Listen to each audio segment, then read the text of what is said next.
राजीव गांधी यांना बलिदान दिनानिमित्तानं काँग्रेसच्या नेत्यांकडून श्रद्धांजली, राहुल गांधींकडून वडिलांसाठी खास पोस्ट करत फोटो शेअर।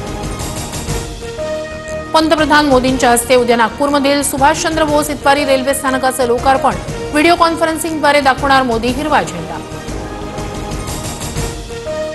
मुंबई महापालिकेची निवडणूक 2017च्याच प्रभाग रचनेनुसार होणार, सूत्रांची माहिती। 227 प्रभागांमध्ये निवडणुकीसाठी तयारी सुरू।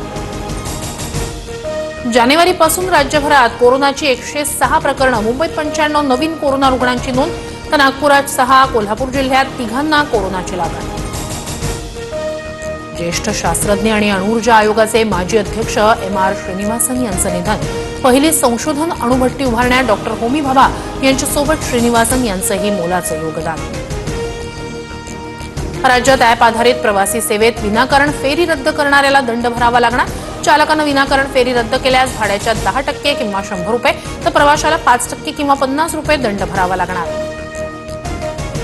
IPLमध्ये आता प्रत्येक सामन्यांसाठी 2 तासाचा अतिरिक्त वेळ, पावसाच्या शक्यतेमुळे IPLमध्ये नवा नियम लागू।